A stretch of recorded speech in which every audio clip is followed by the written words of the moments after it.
Então, na verdade, eu gostaria, respeitosamente, de homenagear a todos os meus professores indistintamente, mas na pessoa da professora Maria Angélica Títera, rendo esta homenagem, especialmente pelo carinho que ela dedicou na divulgação do nosso projeto. Deixa eu liberar o microfone da professora Maria Angélica, se ela quiser fazer o uso da palavra. Me ajuda a encontrar aqui que eu não enxergo, por favor. Eu já estou ouvindo aqui, Wander. Não sei se você está ouvindo. Obrigado, presidente. Estou todo atrapalhado, porque eu não sou técnico. Eu perdi o meu técnico. Deve estar retornando aí. Mas eu estou te ouvindo. Você está me ouvindo? Vocês estão me ouvindo? Ouvindo perfeitamente, presidente. Então as ordens. Virar o microfone da professora. Professora Maria Angélica, não é? E professora de Direito Constitucional. Não foi por acaso. Minha colega. Minha colega. Oi. Sobe e desce. Deixa ele falar, eu não vou achar daqui. Com o mouse, por favor. Bom, enquanto a professora Maria Angélica não tem... Deixa eu ver se o Jefferson já voltou, porque ele assumindo a técnica facilita bastante.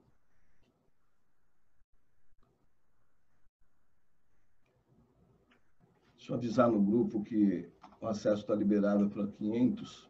Eu estou vendo mensagens aí dos participantes dizendo que estão ouvindo, né? Ah, está aberto o chat? Eu nem sabia. Eu sou um analfabeto tecnológico. Quase. Só mais um instante, por favor, que já vai liberar o microfone da professora. Professora Angélica, com a palavra. Microfone liberado. Wander, obrigada. Quero agradecer a oportunidade de participar desse projeto, principalmente dessa Masterclass inaugural. Um agradecimento especial ao Dr. Michel Temer pela presença inusitada, que muito nos aperfeiçoará com seus conhecimentos. Agradecer a oportunidade de estar com vocês todos essa noite. Excelente live, sucesso para todos.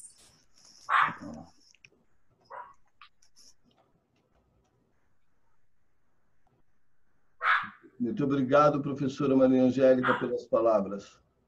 Então, passamos, em definitivo, a palavra para o nosso esperado palestrante da noite, com as boas-vindas novamente, presidente Michel Temer. Muito obrigado, Wander. Eu quero cumprimentar você, cumprimentar a minha colega, professora de Direito Constitucional, Maria Angélica, dizer da satisfação que eu tenho de poder, assim, de maneira virtual, não é, professora?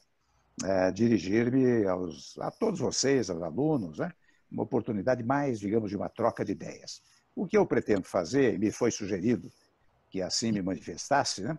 Que eu pudesse traçar digamos assim, um panorama do direito constitucional brasileiro e, portanto, no particular, um exame do texto constitucional ora em vigor, aquele que criou o Estado brasileiro em 5 de outubro de 1988.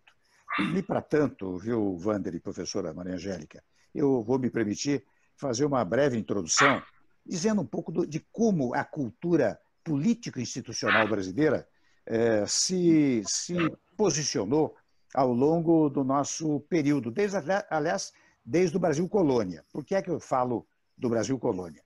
Porque nós temos, interessante, no Brasil, uma cultura que leva sempre a ideia da concentração do poder, a ideia da centralização do poder. Então, por que é que eu vou lá ao Brasil Colônia, né? Porque é interessante, vocês sabem que o primeiro instrumento governativo que nós tivemos foi, na verdade, foram as capitanias hereditárias. Depois, o governo geral, portanto, uma centralização do poder. Depois, quando viemos para o Império, nós tivemos um Estado unitário, não é? E um Estado unitário que se verificou com a Constituição de 1824, e como naquele período nós estávamos muito próximos ainda, tanto do Estado absolutista, né, do século passado, como, de igual maneira, dos movimentos que criaram, digamos assim, a ideia de que o poder emanava do povo e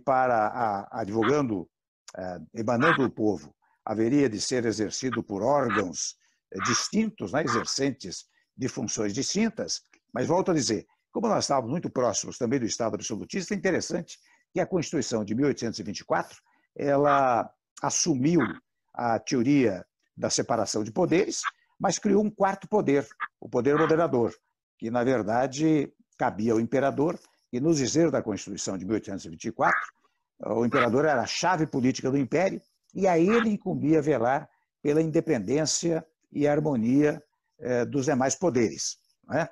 Então, eu saliento isso porque, para revelar a nossa índole, digamos assim, centralizadora. O primeiro Estado que tivemos não foi um Estado federal, foi um Estado unitário, portanto, com a centralização do poder. Muito bem, nós tivemos, interessante, o Dom Pedro I, né, que outorgou a primeira Constituição imperial, ficou pouco tempo no poder, que logo depois veio seu filho com os regentes, né, o Dom Pedro II, que também não usou o poder moderador. Interessante, ele foi, nesse sentido, muito moderado, jurídica e politicamente, né, de modo que não teve nenhuma intenção de utilizar o poder moderador. Mas o fato é que nós viemos no período do Império, foi a Constituição até mais longeva que nós tivemos. Isto foi até 15 de novembro de 89, quando, pelo decreto número 1, que era um verdadeiro ato institucional, não é um ato constitucional, pelo decreto número 1, decretou-se a República, mas, ao mesmo tempo, decretou-se a federação no nosso sistema. Sequencialmente, veio a Constituição de 1891, inspirada até nos pressupostos da Constituição americana, né? Seus redatores e pensadores foram Rui Barbosa, Aristides Lobo, Benjamin Constant, né? Então, inspirada no sistema americano. Mas, embora seus dizeres, digamos assim, fossem democráticos, o fato é que, ao longo do tempo, de 1891 a 1930, nós tivemos os mais variados conflitos internos no nosso país. Uma instabilidade extraordinária. Até que a vocação, digamos, centralizadora da nossa cultura jurídico-institucional nos levou a 1930. Em 1930, começa a haver um sistema de centralização que passou rapidamente pela Constituição de 34, chegando à Constituição de 37, esta já com dizeres mais autocráticos, né? Mas foi um período de 30 a 45 em que, digamos assim, houve uma concentração do poder, particularmente da figura de quem chefiava o executivo, né? Houve momentos que sequer funcionava o poder legislativo, né? Bom, então viemos de 30 a 45, com grandes problemas, os problemas os mais variados de natureza institucional. 45, 46, vem a Constituinte, e em 18 de setembro de 46, inaugura, pelo menos formalmente, um ciclo democrático e participativo, que foi a Constituição de 1946. Mas interessante que, mesmo nesta Constituição, a sua dicção era democrática, mas o dia a dia não coincidia com a Constituição escrita, né? É a velha diferença que vocês já devem ter examinado, entre a Constituição formal, que é aquilo que está escrito no texto constitucional, e a Constituição real, que é aquilo que se passa efetivamente na vida do Estado. Então, viemos de 46, mas, mais uma vez, a nossa vocação, digamos assim, centralizadora, levou a 1964. Em 64, um ato institucional, não é? Começou a produzir uma centralização do poder que foi se agravando ao longo do tempo, especialmente quando chega em 68, com um ato institucional rigorosíssimo, que era o ato institucional número 5. E assim foi de 64 até 88, quando então, em 87, né, convocou-se uma constituinte, e esta constituinte produziu o Estado que hoje nós vivemos. Eu digo o Estado que hoje nós vivemos para dizer que, sob o foco jurídico, nós somos uma nação muito nova. Nós temos 32 anos, nem chegamos ainda há 32 anos de existência, porque juridicamente o Estado nasce quando nasce a Constituição, ou seja, a Constituição é a face visível de um Estado constituído. Então, digamos assim, sob o foco sociológico, sob o foco geográfico, sob o foco histórico, muito bem, o Brasil nasceu lá atrás, mas sob o foco jurídico, que é o que interessa a nós da área jurídica, né? Aí vamos ser advogados, juízes, promotores, procuradores, delegados, etc. O Brasil nasceu, na verdade, em 5 de outubro de 1988. E agora também com uma Constituição extremamente participativa e democrática. E até interessante, eu anoto esse fato porque é importante. A Constituição de 46, ela tinha como fundamento de validade, como suporte, a Assembleia Constituinte de 45 e 46. Mas quando chegou em 64, o fundamento de validade da Constituição de 46 passou a ser o ato institucional editado naquela oportunidade. Tanto que o artigo 1º desse ato institucional, depois rotulado com o número 1, né, numerado número 1, ele dizia: continua em vigor a Constituição de 46 com as modificações constantes deste ato institucional. Ou seja, volto a dizer, o fundamento de validade da Constituição de 46 passou a ter um novo suporte, que era o ato institucional de número 1. Portanto, um ato de natureza centralizadora, autoritária, autoritarismo, digamos assim, que perdurou até 88, passando pela Constituição de 67 e até uma emenda constitucional em 1969, que era quase uma nova Constituição, né? Mas sempre com dizeres realmente mais concentradores. E o que aconteceu nesse período, de 64 a 88? Os mais variados conflitos institucionais, pessoas banidas do país, pessoas presas, guerrilha urbana, guerrilha rural, conflitos os mais variados ao longo do tempo, né, que fizeram nascer a tese de uma Assembleia Constituinte Popular, e volto aqui a dizer que se reuniu em 1987, 88 e produziu um novo Estado brasileiro. Foi até, devo dizer, eu que sempre lecionei na área de direito constitucional, né, foi meu primeiro mandato como deputado federal constituinte. Até conto aos amigos que nos ouvem, nos acompanham, que eu era procurador-geral do Estado no governo Montoro, em 84, né, 83, 84. Logo depois ele me nomeou secretário da Segurança Pública, e quando surgiu a campanha eleitoral para a Constituinte, ele me chamou e disse: "Ô Temer, você é professor de Direito Constitucional, você podia se candidatar para a Assembleia Constituinte." Portanto, ele que me incentivou a este ingresso mais efetivo na vida pública, né? E eu me candidatei e acabei indo para a Assembleia Constituinte, e lá, graças a Deus, eu tive o prazer de ser muito chamado pelos colegas, né? Os colegas tinham teses para a Constituição de 88 e me chamavam muitas vezes: "Ô Temer, você não quer sustentar essa minha emenda, essa minha tese aqui na tribuna?", né? Então eu tive realmente muita participação. E até conto para vocês um pouco, acho que é importante isto que eu vou contar, embora seja um fato histórico, como se deu, ou como se deram, os trabalhos da Assembleia Constituinte, né? No primeiro momento, havia sido constituído no passado uma chamada Comissão de Notáveis, que redigiu um texto constitucional.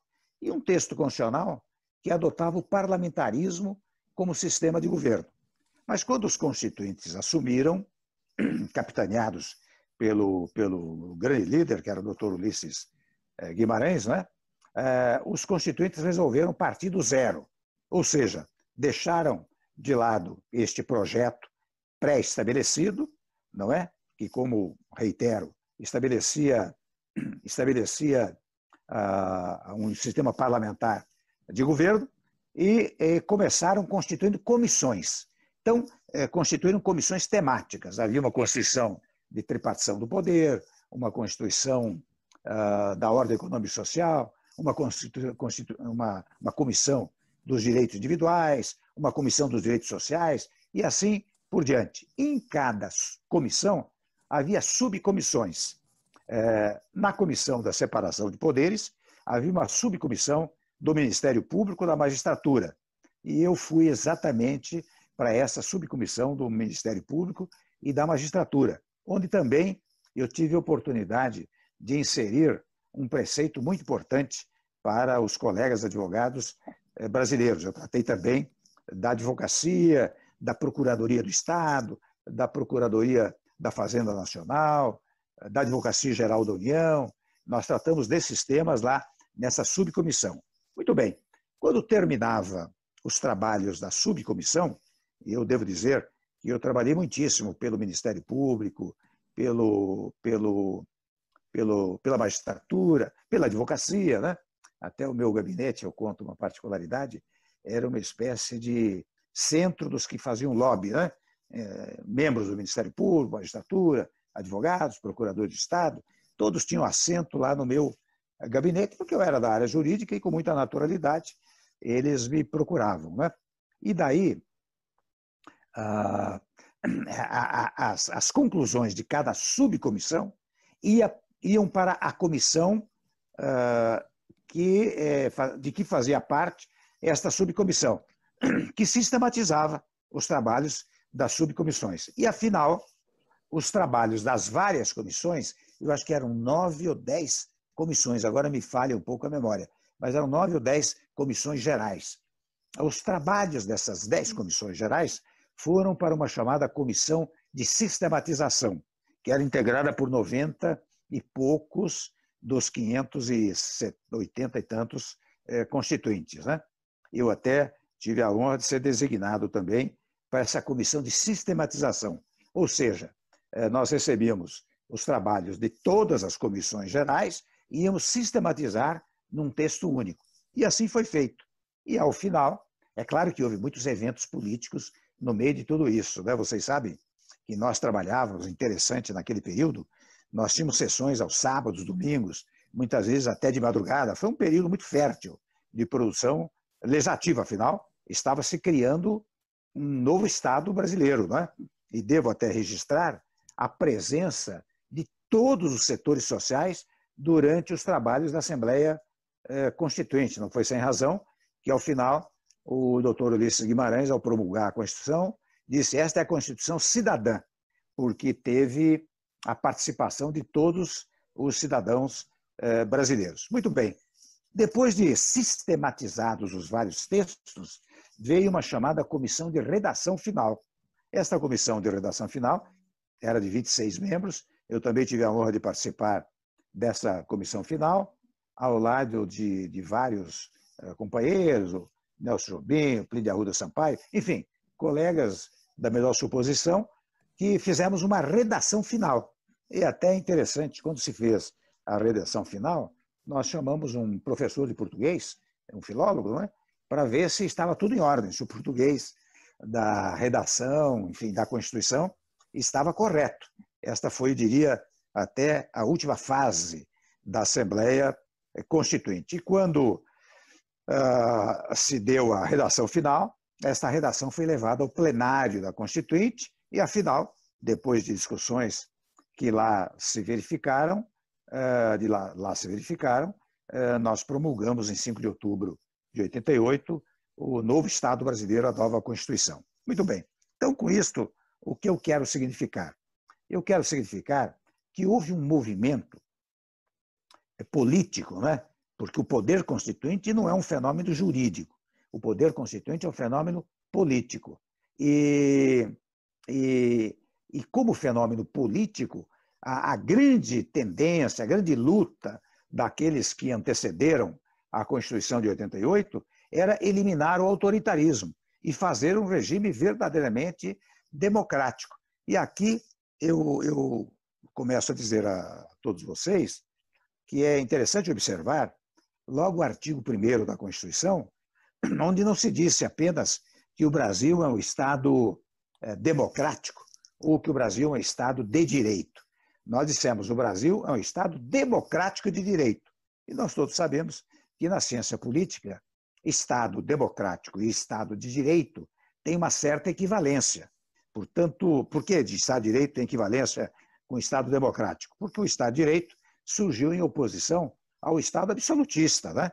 Aquele Estado em que havia um único poder, não é? E que o poder não emanava do povo. O poder emanava, até num dado momento, faço aqui um corte, né? Num dado momento, começou-se a dizer, mas escute, o soberano manda em tudo, o imperador manda em tudo, mas de onde vem o poder dele? Não vem do súdito. Daí, alguns politólogos inventaram a teoria do direito divino dos reis. Ou seja, o direito do rei, do imperador, vinha da divindade, não vinha do povo. Quando surgiram as teorias democráticas, é que se passou a dizer, não, o poder tem que vir do povo. Não é? Isso se deu na Declaração Universal dos Direitos do Homem, da Revolução Francesa, mesmo antes, na Declaração da Independência Americana, em 1776, também havia uma declaração de direitos individuais, e de igual maneira interessante na Inglaterra, houve vários atos normativos que foram pregando esta participação popular, desde a chamada Magna Carta, em 1215, quando os nobres foram a João Sem Terra e disseram, olha aqui, quando você for nos tributar, você tem que nos consultar. Foi o primeiro momento de uma relativa participação, embora da nobreza. Mas ao longo do tempo, não é? O direito de petição, por exemplo, nasceu na Inglaterra. O habeas corpus, o direito de petição era um direito que o súdito passou a ter de dirigir um pedido ao rei. Isso é o direito de petição. Não é? Mas foi um avanço, porque já era uma manifestação do súdito daquele império. Não é? Depois o habeas corpus, né? Enfim, vários momentos normativos foram se verificando na Inglaterra, de modo a chegar ao ponto em que, num dado momento, o Estado não era mais absolutista, ou seja, um Estado que concentrava o poder. A frase clássica é aquela que se atribui a Luís XIV, né? Eu sou o Estado, l'état c'est moi, eu sou o Estado. Né? Quando veio a teoria da separação de poderes, concomitantemente veio também a teoria de que o poder emanava do povo. Não é? E assim foi, como pude revelar no breve histórico, desde a Constituição Imperial de 1824. Então, digo eu, nós estamos tão ansiosos por uma democracia efetiva, plena, completa, integral, íntegra, né? Que nós enfatizamos a ideia da democracia, dizendo que o Brasil é um Estado democrático de direito. Né? Se dissesse só Estado democrático, era democrático. Se dissesse só Estado de direito, era democrático. Né? Mas, volto a dizer, ansiedade por um sistema participativo, um sistema enaltecedor dos direitos individuais e contra o autoritarismo, contra a centralização, era tão intenso que, volto a repetir, nós definimos logo no artigo 1º esta ideia de um Estado democrático de direito. Muito bem, mas como é que se constituiu o Estado brasileiro? Nós tivemos, penso eu, na Constituição de 88, a sabedoria de amalgamar, digamos assim, os princípios do liberalismo com os princípios do socialismo, de um lado, e logo mais vou dar exemplo. E de outro lado, fomos capazes de criar um capítulo referente aos direitos individuais extensíssimo, acho que é o maior do mundo. Quem pega lá o artigo 5º da Constituição Federal verifica que há 78 incisos reveladores dos direitos individuais e que não é uma enumeração exaustiva, ele ainda é uma enumeração exemplificativa, porque o parágrafo 1º desse artigo diz que, na verdade, os direitos ali catalogados não prejudicam outros que tenham sido objeto de direitos de tratados internacionais referentes aos direitos humanos que tenham sido aprovados no Brasil. Então, volto a dizer, além de ser um longo elenco, 78 incisos, ele é exemplificativo. Outros tantos podem ser invocados. Então, volto a dizer, esse amálgama, essa mistura dos direitos liberais com os direitos sociais e um amplo elenco de direitos individuais é que dão muita força, muita potência à nossa Constituição Federal. Então, para dar exemplo, digamos assim, de princípios liberais, você vê, a nossa Constituição incentiva a iniciativa privada, protege a propriedade, embora a condicione ao bem-estar social, não é? Ela enfatiza bravamente a iniciativa privada, e aqui até eu faço um corte, vocês vejam o que é administração pública, faço um corte aqui, que é uma derivação do texto constitucional. Quando vocês acompanham a história da administração pública brasileira, vocês verificam que, no passado, a administração era direta, não havia a chamada administração indireta. Num dado momento, percebeu-se que era preciso flexibilizar um pouco a administração direta. Criou-se a administração indireta por meio das chamadas autarquias. Depois, mais adiante, interessante, verificou-se que era preciso, talvez, para flexibilizar a administração pública, fazer as autorizações, as concessões, não é?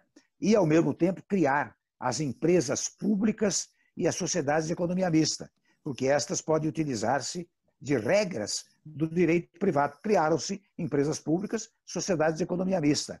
Caminha-se mais adiante, e de fora a parte as concessões e autorizações, caminhou-se para a ideia das privatizações, quer dizer, entregar serviços que são públicos para a iniciativa privada, não é?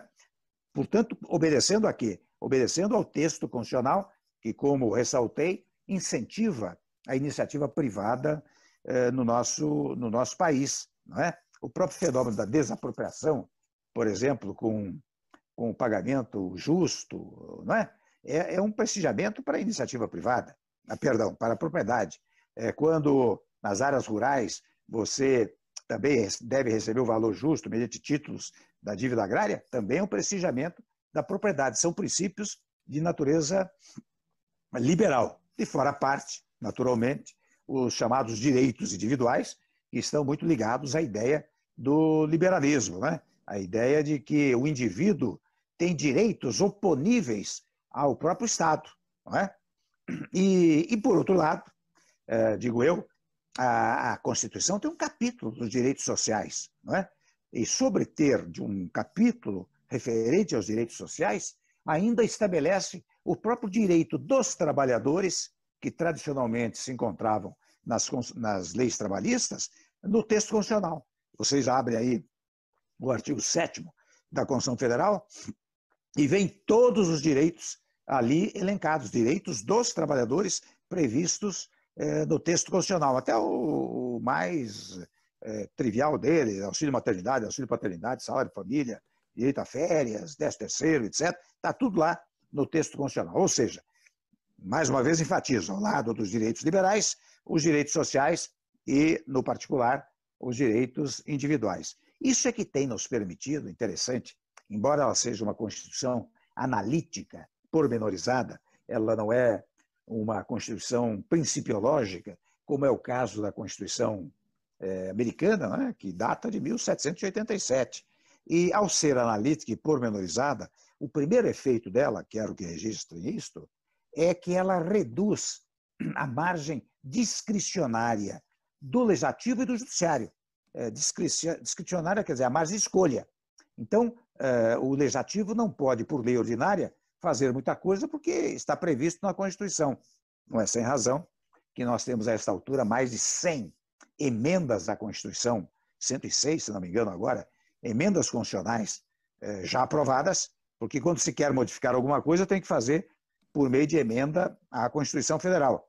E, de igual maneira, ela de alguma maneira, restringe a área discricionária do Poder Judiciário, porque as coisas todas estão quase literalmente previstas no texto constitucional. Portanto, a criatividade, por assim dizer, da jurisprudência também cai em face desta redução da capacidade de escolha que o Legislativo e o Judiciário teriam numa Constituição simplesmente principiológica e não pormenorizada como é a nossa. Mas digo eu, isso não prejudicou o país, não. Vocês sabem que nós temos, a esta altura, nós temos contornado várias crises graças a essa pormenorização do texto constitucional, não é?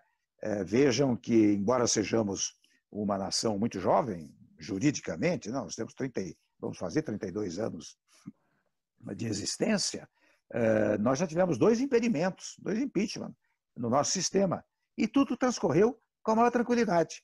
e transcorrendo com a maior tranquilidade jurídica, né? Claro, politicamente não, politicamente sempre tem oposição, mas isso faz parte do jogo democrático, né? Mas juridicamente transcorreu pacificamente. O presidente foi afastado, assumiu o vice-presidente com a maior tranquilidade. Isso dá, digamos assim, a força das nossas instituições, não é? Então, quando nós examinamos a Constituição e verificamos esses instrumentos, nós fizemos um bom trabalho durante a Constituinte. E vejam que interessante, nós ampliamos de uma tal maneira a ideia de que esta Constituição não é uma Constituição para ficar apenas nos seus dizeres legais, porque nas Constituições anteriores era muito comum, como é comum nesta de 88, que o preceito constitucional diga o seguinte: olha aqui, as pessoas têm os direitos tais e quais, vírgula, nos termos da lei. Então, o que significa isso? Significa a necessidade de uma legislação integrativa, não é? Enquanto não vem a legislação integrativa, aquele direito não vale. E muitos, na Constituição de 46, não foram regulamentados, muitos dispositivos, como de igual maneira, de 67, também não foi regulamentado. Então, esta Constituição, ela se quis plenamente aplicável. Isto vem a história das normas, né? Das normas plenamente aplicáveis, das normas de eficácia limitada, das normas de eficácia redutível. O que é a norma? Faço aqui um cortezinho. O que é a norma de eficácia limitada? Aliás, de aplicabilidade plena. É aquela de o Brasil é uma república federativa. Pronto, não tem mais nada. É de aplicabilidade plena, né? O que é norma de eficácia limitada? É aquela que depende, como disse, de uma legislação que integre aquela norma. Então, fulano tem direito, pessoas têm direito tais e quais, nos termos da lei. Esta é uma norma de eficácia limitada. E há outras que são normas de eficácia redutível, ou seja, que também são chamadas normas de eficácia contida. São normas que elas têm plena aplicabilidade, mas podem reduzir da sua aplicabilidade pela legislação infraconstitucional. Não é? Pois bem, neste caso da Constituição brasileira, o que se quis e o que se quer é que ela seja plenamente aplicável. Por isso se criou um instrumento, uma novidade do nosso sistema, ao lado do controle da inconstitucionalidade por omissão, porque você sabe que na pirâmide normativa a Constituição ocupa o ápice, né? Todas as leis, decretos, portarias, tudo que existe debaixo dela tem que acompanhar o que está no texto constitucional. Se não estiver no texto constitucional, pode-se declarar a sua inconstitucionalidade e, portanto, ela é banida do sistema. Mas, ao lado da inconstitucionalidade por ação, criou-se um sistema de ação direta de inconstitucionalidade por omissão. E o que significa isso?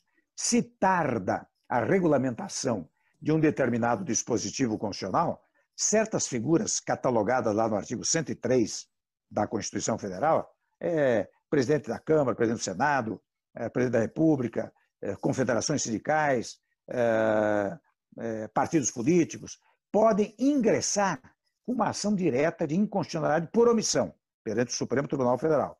E o Supremo pode vir e dizer, de fato, há uma omissão, eu declaro esta omissão, ela não tem, por assim dizer, sanção, né?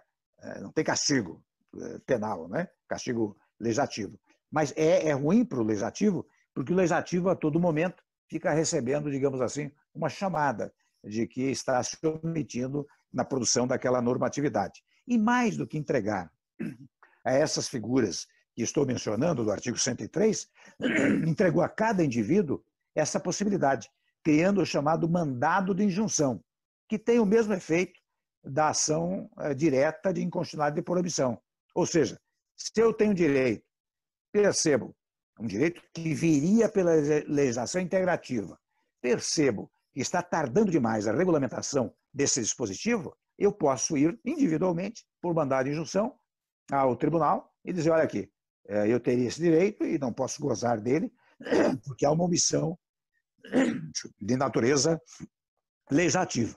Então, vejam como a nossa Constituição foi criada, foi estruturada, o Estado foi estruturado de uma maneira que pudesse dar a maior participação a todos os cidadãos brasileiros, né? E vejam que, ademais disso, a regra das constituições anteriores era a regra da representatividade. Você adotava a democracia, mas a chamada democracia representativa. Portanto, a regra era a seguinte: todo o poder emana do povo, que o exerce por meio dos seus representantes. Nessa Constituição, não. Nessa Constituição se diz: o poder emana do povo, que é exercido diretamente ou por meio de representantes. Então, o povo tem condições, no nosso sistema, de exercer diretamente a democracia. Por que instrumentos? Pelos instrumentos previstos na Constituição. Quais são eles? O primeiro deles é a chamada iniciativa popular, ou seja, o povo, com um certo número de eleitores, tem o direito de dar início a um processo de formação da lei. É uma coisa extremamente participativa e democrática. Por outro lado, prevê-se a hipótese do plebiscito e do referendo. O plebiscito, que é para autorizar a feitura de uma lei ou um ato administrativo qualquer. O referendo, como o próprio nome diz, para referendar algo que foi feito e que só entra em vigor se houver o referendo. Esta é a fórmula, digamos, de ação da democracia direta no nosso sistema, não é? Mas, ao lado da democracia direta, é claro, adotou-se a democracia indireta. Quem é que exercita a democracia indireta? São os órgãos do poder, não é? Poder legislativo, poder executivo e poder judiciário.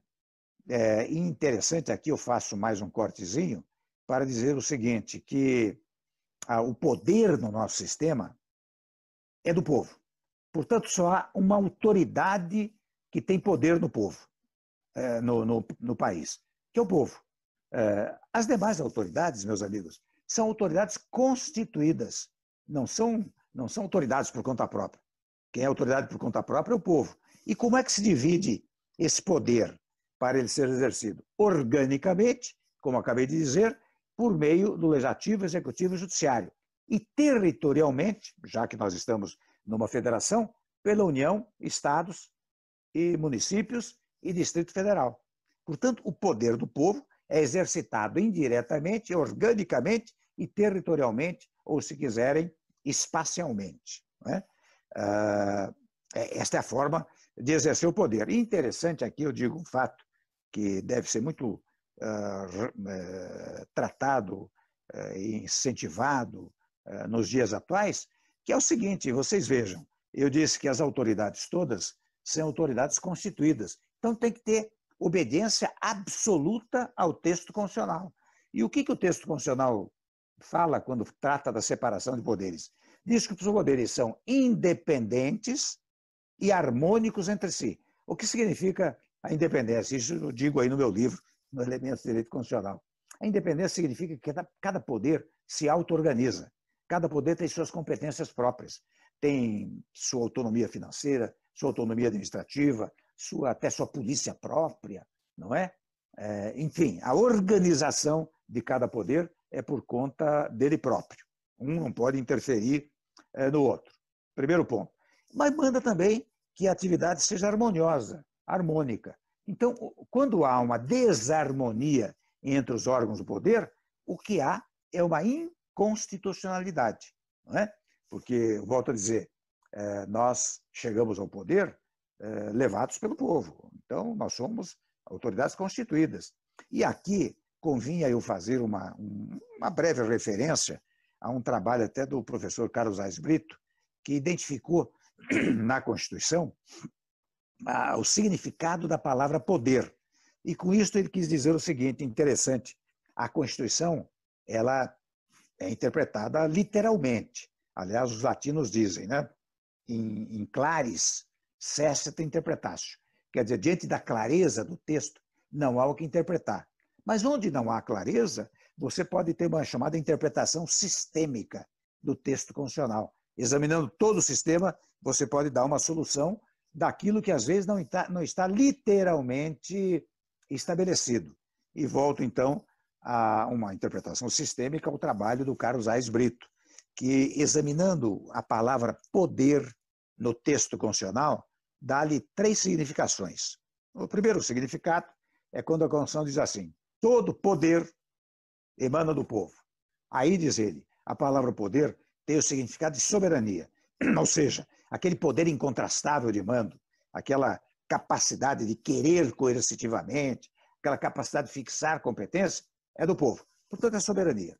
Mais adiante diz assim: são poderes da União o legislativo, o executivo e o judiciário. Aí, diz ele, a palavra poder tem o sentido de órgãos. Ou seja, são órgãos da União, o legislativo, o executivo e o judiciário. Vai mais adiante e lá se encontra o seguinte: o poder legislativo é exercido pelo Congresso Nacional, etc. O poder executivo é exercido pelo presidente da República. O poder judiciário é exercido assim e assado. Aqui, diz ele, a palavra poder tem o significado de função. Então, o que a soberania popular, que está lá no primeiro poder, né, determina? Que os órgãos do poder executem determinadas funções. Né?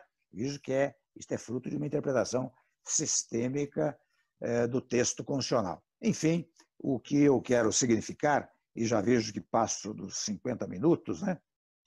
O que eu quero significar, e as aulas nunca devem se alongar além de 50 minutos, porque cansa quem nos ouve, né?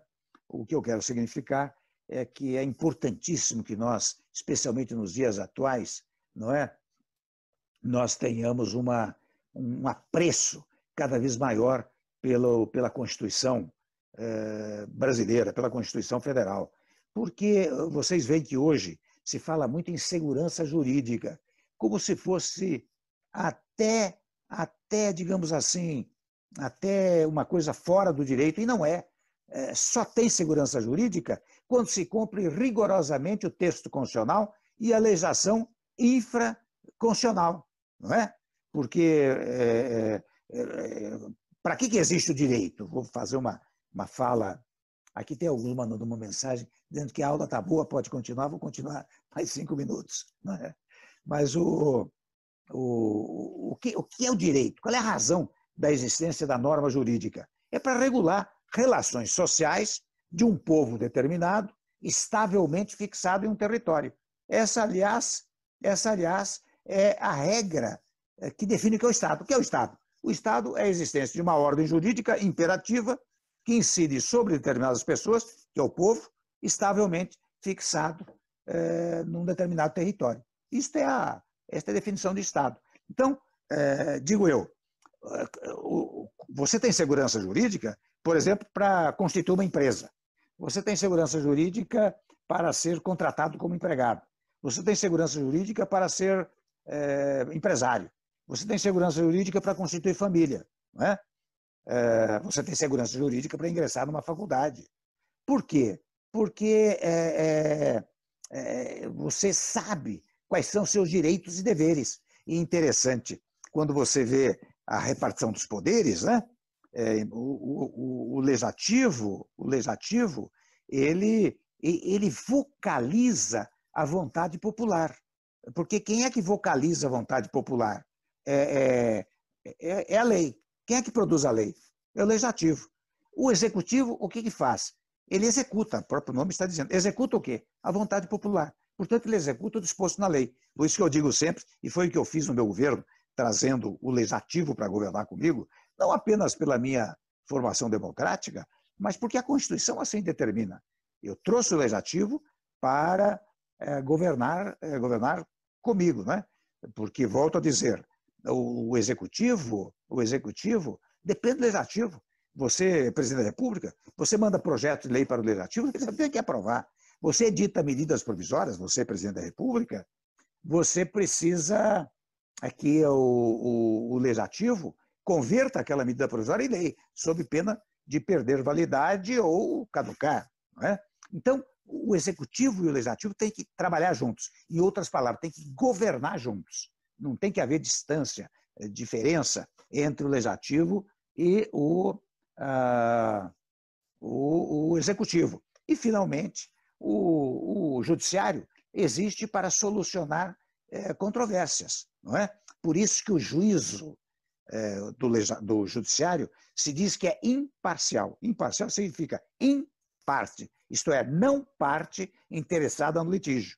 Porque se alguém no judiciário tem interesse no litígio, né, a favor da defesa, da acusação, ou da ação creditória, ou contra o crédito, ou do conflito familiar, você tira o critério da imparcialidade. E a imparcialidade é fundamental. Eu digo isso, meus amigos, até com certo pudor intelectual, porque essas coisas são triviais, elas deviam ser adotadas com a maior tranquilidade. Mas hoje, mais do que nunca, interessante, dizer trivialidades, dizer obviedades, dizer frugalidades na área jurídica está sendo importantíssimo, porque as pessoas vão se esquecendo desses conceitos que eram utilizados no passado e que hoje são esquecidos, muitas vezes até interessante, quando há uma disputa judicial, não é? Muitas vezes tem acusador, tem defesa, não sei o quê. Você quer saber quem vai ganhar, não é como se aplica o direito, ele quer saber quem vai ganhar, não é? E daí, quem vai ganhar aquela demanda, né? Então, esses conceitos são fundamentais. E, finalmente, se me permitem, eu estou me estendendo um pouco demais, mas, se me permitem, eu sugiro aos nossos amigos que estão nos ouvindo, né? Eu sugiro que leiam muito, viu? Leiam muito, não só os livros técnicos. Evidentemente, se eu puder sugerir, não é, professora Maria Angélica, que leiam a Constituição por inteiro, porque a Constituição é um sistema. Lendo a Constituição, título por título, capítulo por capítulo, seção por seção, vocês vão verificar. Eu estou fazendo aqui uma síntese, naturalmente, né? Fazendo uma síntese. Mas se lerem, vocês vão ver que organização extraordinária traz a Constituição. Mas mais do que isso, eu acho que tudo que lhes cair às mãos, romances, vocês devem ler, não é? Não quero dizer que não deva ver televisão, mas a televisão manda a mensagem pronta para você não precisa pensar. No livro, não. Você precisa cinematografar as cenas que você lê, as poesias que você lê. Você cria na sua mente. E mais, ainda que você não seja um expert em gramática portuguesa, o fato de você ler demais apura os seus ouvidos, apura a sua fala. E eu digo isto porque nós, advogados, nós da área jurídica, advogado, juiz, promotor, delegado, procurador, o que seja, né? Nós lidamos com um único trabalho, com um único instrumento, que é a palavra escrita ou a palavra oral, verbalizada. Esse é o nosso instrumento de trabalho. Nós não temos aquele negócio da cárie, do dentista, a história, o computador lá dos médicos, os aparelhos da engenharia, nós não temos isso. O nosso instrumento é a palavra, né? E a palavra há de ser feita de uma maneira compreensível, não é? Muitas vezes, eu tenho meu livro de constitucional, por exemplo, na verdade, eu ditei esse livro, vocês sabem que eu vou contar só para terminar. Eu escrevi esse livro há muito tempo, está em 25ª edição, teve mais de 15 tiragens, né? Mas eu contratei uma taquígrafa lá atrás e disse, olha, eu vou dar uma aula aqui sobre poder constituinte. Muito bem, eu dava aula, ela depois punha para mim no papel, trazia para mim, eu corrigia, punha nota de rodapé, e agora, vamos, hoje é Poder Legislativo, suas funções. E assim fui, ditei o livro inteirinho, não é? Ditei o livro inteirinho. E por isso que, graças a Deus, ele tem uma boa aceitação, né? Por causa desta. Eu tentei simplificar as palavras, eu tirei um pouco o mistério dos conceitos, né? Como eu digo lá no meu livro, a história poder constituinte. Sabe do que vem? Vem de poder constituir, não é? O marceneiro tem poder constituinte. Ele constitui uma mesa, ele junta pedaços de madeira, tintura, pintura, verniz, ele constitui uma mesa. O povo constitui o Estado.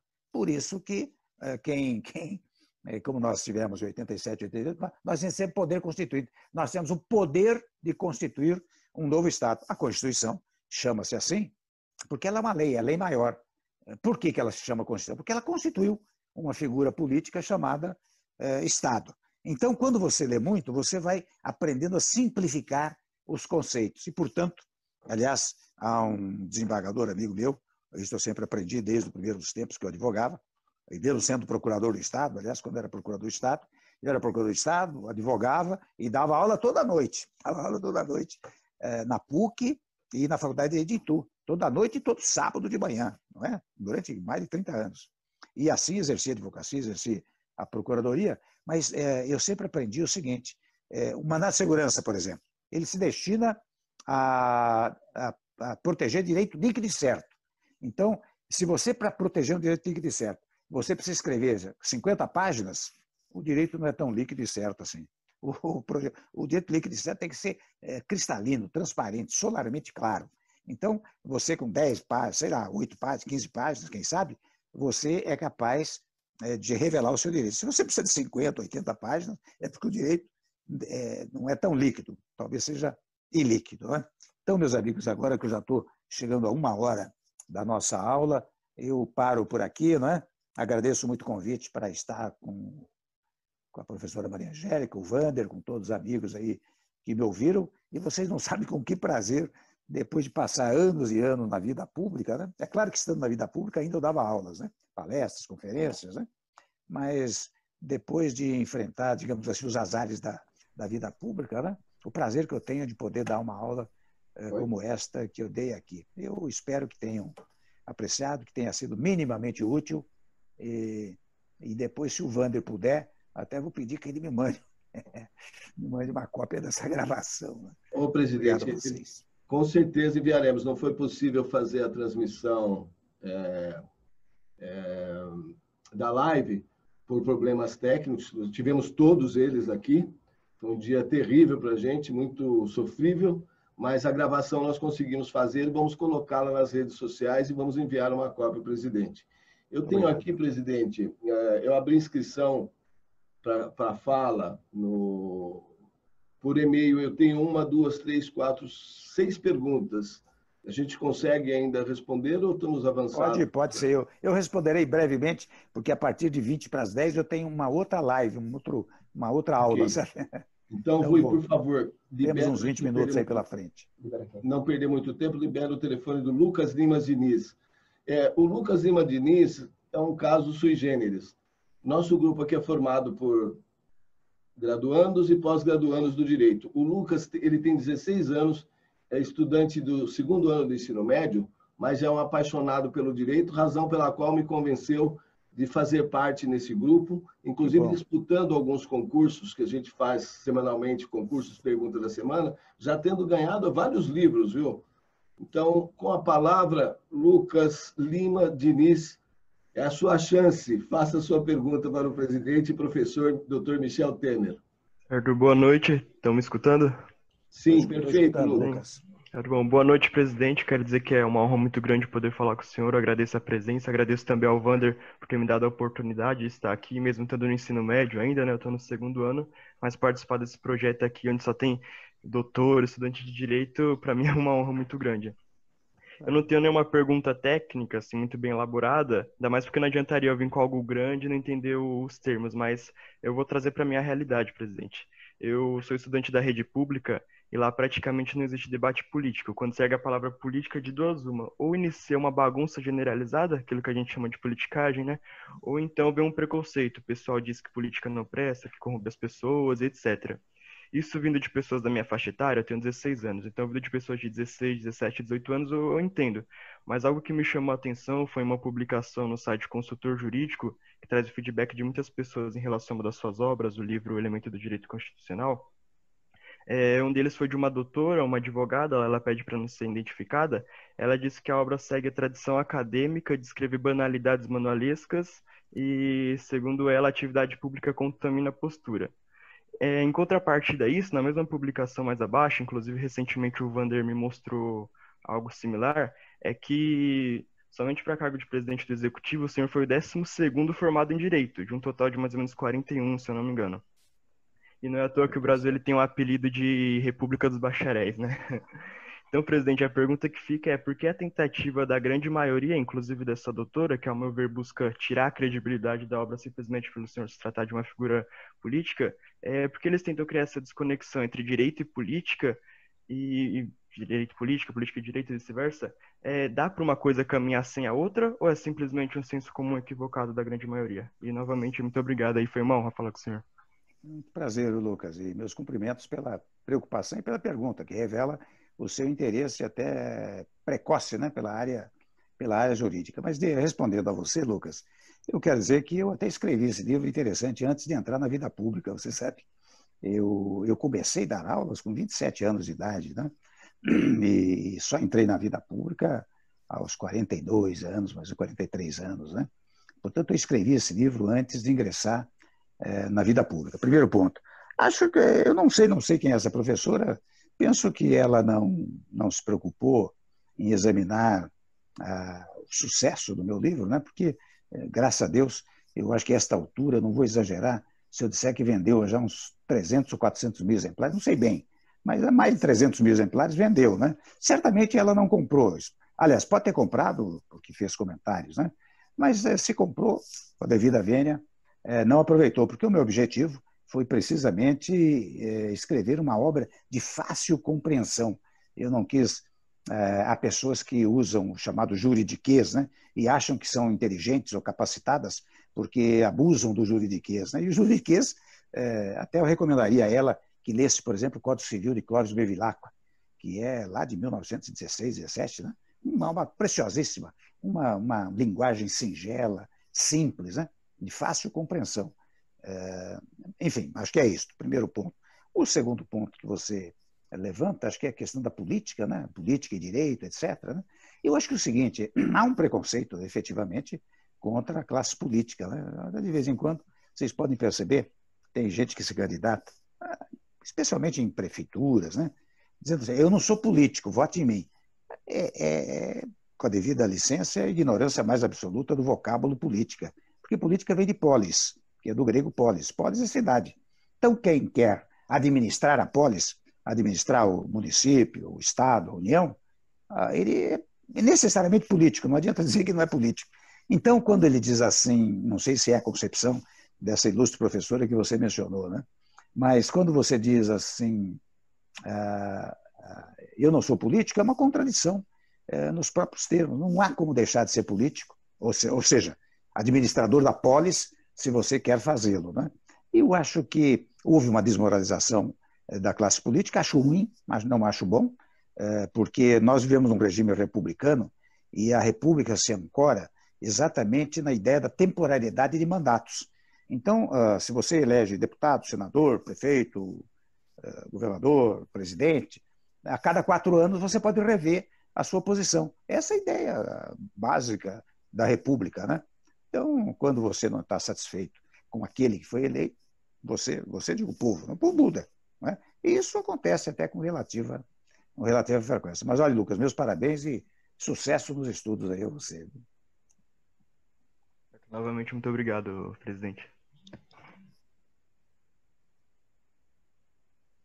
Outra pergunta? A pergunta agora é o colega da Universidade São Judas Tadeu, Gabriel Marques Batista Silva, Universidade São Judas. Com a palavra, liga o seu microfone, Gabriel Marques, por favor. Na sequência vem o Washington Tomás, já fica atento. Washington Tomás, da Uninove Santo Amaro. O Gabriel não está respondendo? Vamos passar ao Washington Tomás, da Uninove Santo Amaro.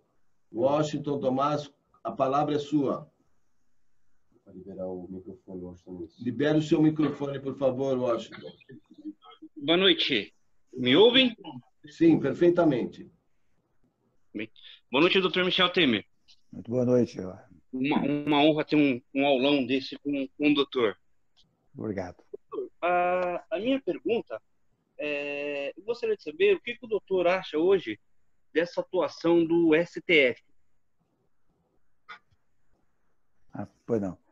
Olha, o Supremo, você sabe que o Supremo, eu acabei de dizer na minha fala, né, ele se pauta pela ideia da imparcialidade. Primeiro ponto. Segundo ponto, ele exerce, de alguma maneira, vou usar uma expressão entre aspas, mas ele exerce uma espécie de função moderadora. Porque quando há conflitos, não é? Se eu tenho um direito meu violado, ou há conflitos até entre poderes, ou até, muitas vezes, entre agentes públicos, né?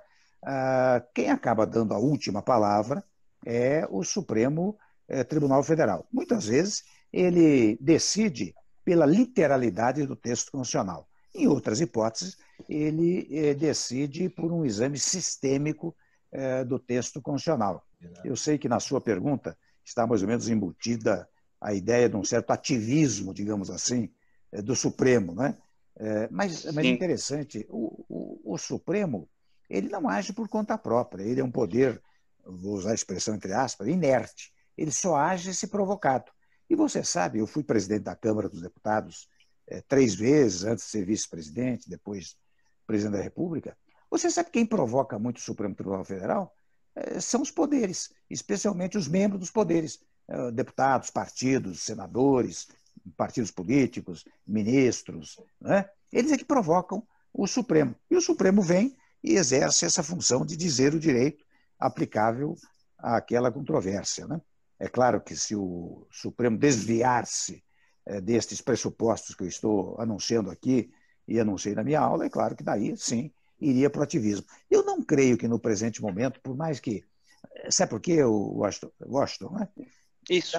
Porque neste momento há muito conflito, né? Há uma coisa no Brasil de uns contra outros, né? Não só entre brasileiros, mas entre os poderes entre si. Há um mal-querer entre as pessoas, entre os órgãos do poder. Isso não é bom. Eu sempre preguei a pacificação do país, desde o tempo que eu era deputado, presidente da Câmara, vice-presidente, presidente, até por uma razão singela. Eu até peço que vocês, antes de dormir hoje, vocês leiam o preâmbulo da Constituição Federal. Preâmbulo vem de pré-ambulare, quer dizer, antes de caminhar. Portanto, antes de entrar no texto da Constituição.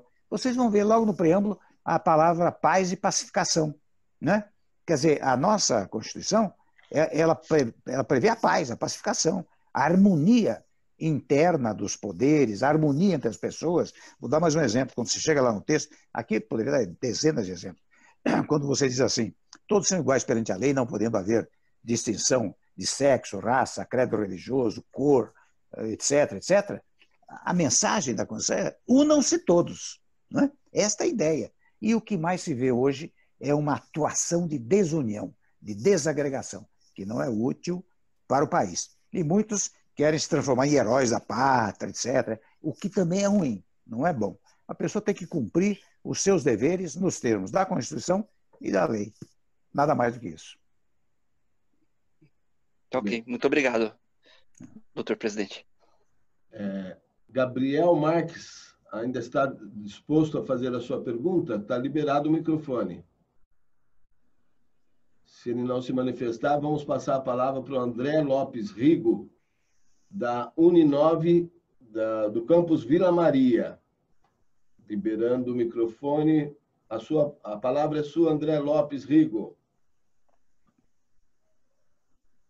Boa noite, doutor presidente. É um prazer, satisfação estar nessa honrosa aula sobre direito constitucional. A minha dúvida é o seguinte: nesse momento de pandemia, esse momento atípico que a gente atravessa, quais os cuidados que o Estado ele precisa ter para não ferir alguns direitos humanos fundamentais previstos aí no artigo 5º da Constituição Federal? Obrigado. Olha, André, o que ocorre é o seguinte, é claro que a pandemia é uma situação excepcional, né? Mas interessante, até vou contar uma coisa a vocês, quando eu assumi o governo, eu estabeleci uma emenda constitucional chamada do teto dos gastos públicos, mas prevendo exata e precisamente a ideia de uma comoção interna, de uma pandemia como esta, nós estabelecemos uma regra na emenda constitucional dizendo que, em hipóteses desta natureza, nós remetimos ao artigo, acho que é o artigo 167, parágrafo 3º da Constituição Federal, que permite os chamados créditos extraordinários. Ou seja, em casos como este, você não precisa gastar apenas até o teto fixado orçamentariamente. Você pode ultrapassar o teto. E você sabe que tem acontecido isso. A União Federal tem destinado bilhões, aí, né? Não são milhões, bilhões, para os mais vulneráveis, para a micro e pequena empresa, até para as grandes empresas, com vistas a manter a empregabilidade, né? Os estados estão cumprindo o seu papel, não é? Aqui em São Paulo, por exemplo, o governador João Dória, abriu as estradas para os caminhoneiros, porque os caminhoneiros fazem parte das chamadas atividades essenciais para abastecer o supermercado, farmácias, hospitais, os operadores da medicina, os da segurança pública, os heróis que recolhem o lixo, né? São atividades essenciais que, na verdade, são compatíveis com esse momento da pandemia, né? Então, o que é preciso para não ferir direitos humanos, porque eu não sei bem se o seu objetivo foi dizer, será que essas proibições, o isolamento social, por exemplo, é uma proibição legítima ou não? A meu modo de ver, porque você sabe por quê, André? A vida, assim como o direito, é feito de valores. Aqui você tem o valor vida e o valor economia. O valor mais relevante neste momento é o valor vida, porque o valor vida vai e não volta. Você vê que já são mais de 65 mil óbitos ocorridos até o presente momento. São pessoas que foram, lamentavelmente, e não voltam. A economia, ela vai e volta. O Brasil é pleno desses momentos. Eu, quando assumi o governo, eu tinha um PIB, um Produto Interno Bruto negativo, de menos 3,6%. Um ano e 7 meses tinha um PIB positivo de 1,3%. Por isso eu quero demonstrar que a economia vai e volta. Portanto, mesmo estando em situações excepcionais, o direito fornece meios e modos para enfrentar essas comoções internas, né?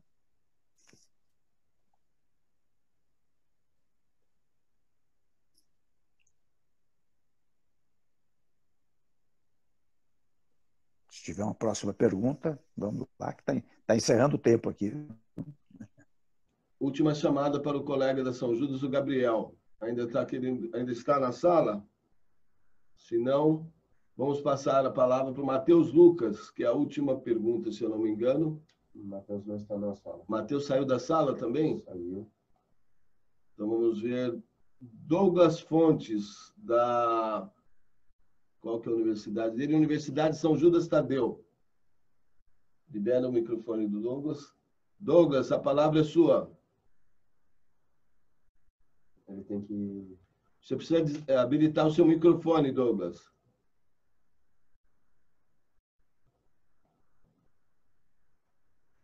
E tem uma última inscrita. Estão me ouvindo?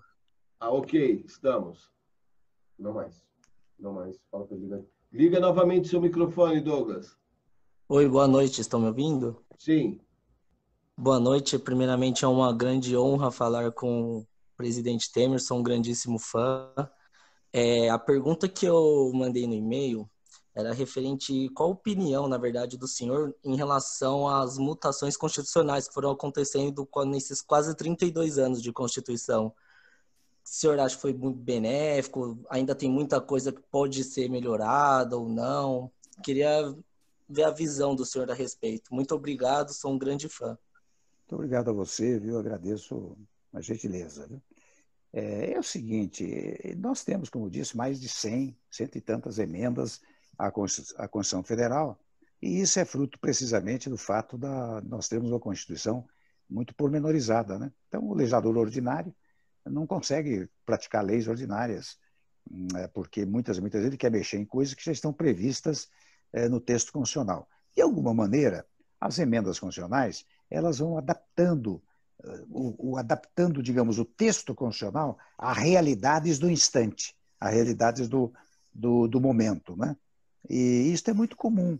Você sabe que há uma teoria do professor Miguel Reale, pai, né?